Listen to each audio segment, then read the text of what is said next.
The first time I tried to see the Northern Lights, I planned an entire trip around it and it was a total bust. Since then, I've seen them 5 times in 5 different places, so here's my travel girlies guide to how to see the Northern Lights. That first trip, I did a full week in Iceland in February, thinking that was a shoo-in way to see the Northern Lights, and it didn't happen. So I'm going to talk about why it didn't happen and how it does happen. I'm not a scientist, this is just what you need to know if you want to see them. In order to see the aurora borealis, the Northern Lights, you need 3 things. You need darkness, nighttime, you need clear skies, no clouds, and 3, you need this big green thing in the sky. My simpleton knowledge, this big green thing that goes around the North Pole is a geomagnetic storm that is sometimes really strong and sometimes not so strong, and how you know how strong it is on something called the KP index, which goes up to 9.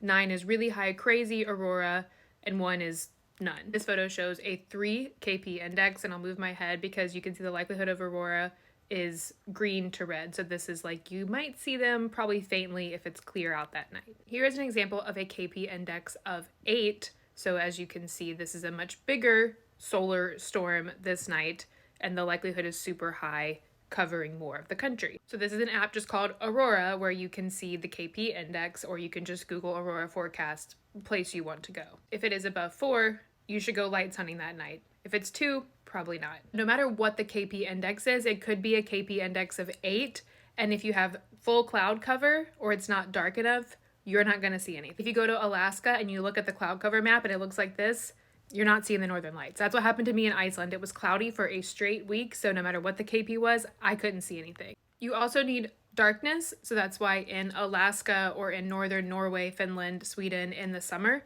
you can't see the Northern Lights at all because it never gets dark. You also need to stay away from light pollution. If the aurora is really strong, it can kind of break through light pollution. I have seen it in a city because the KP was really strong and it was a really clear night, but you get better colors and views in the sky away from cities and light pollution. So now you're like, okay, cool, what kind of trip do I plan? You go as far north as possible. We are talking Alaska, Iceland. I've seen them in Canada, Norway, Finland, Sweden. Above the Arctic Circle, as closer to the Arctic Circle, the brighter they're going to be because they hover around the North Pole, like on that little globe I showed you. You need to do this from October to April when there is enough nighttime to see them. And you need to go for at least a couple of days because that will give you a better chance to have a night with high KP and no cloud cover. Because like I said, you can spend a whole week somewhere, and if the KP is low and there's clouds or one of those 2 things happens, you're not going to see them.